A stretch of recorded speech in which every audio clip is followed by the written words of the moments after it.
family of 28-year-old Christine Thornton would search for answers for 35 years in her disappearance.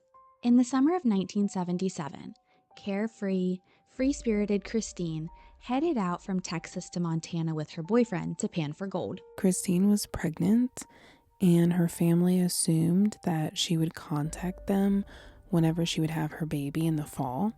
Then the fall of 1977 came and it went. So did Christmas, then years passed. Her family had no way of contacting her or even trying to find her. She was missing. In 1993, Christine's sister Kathy was finally able to track down Christine's boyfriend and find out what happened in that summer of 77. According to the boyfriend, he and Christine had gotten into a fight and she had split. He had no idea what happened to Christine or his child for all those years. And again, the case goes cold, this time for 20 more years, until 2013. At that time, Kathy's son happened to catch an episode of 48 Hours on TV.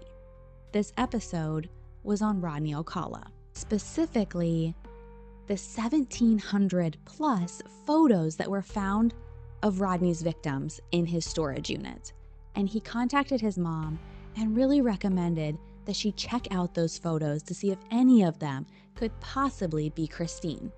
Kathy ended up looking at the photos that were in Rodney's storage unit, and she came across this one photo of a woman wearing a yellow shirt, flip-flops, and she's sitting on a motorcycle. Kathy immediately knew that it was Christine based off of her pinky toe.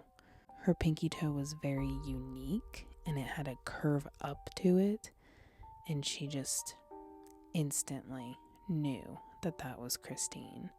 Kathy contacted the FBI and submitted her DNA to the National Database for Missing Persons. It came back with a hit for a 1982 Jane Doe found in Granger, Wyoming that went by the name of Granger Greta. Turns out this was Christine Thornton and her unborn child. They had been found 5 years later with their remains lying in the desert.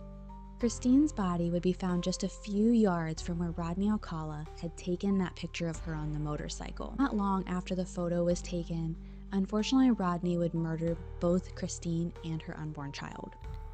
Kathy picked up Christine and the baby's remains and took them back to Michigan, but sadly, both of Christine's parents died without knowing what had happened to Christine, and Christine was finally laid to rest next to her parents. The important note here is that Christina and her baby are finally at peace because of Kathy. Kathy kept on fighting and she did not give up to find her sister.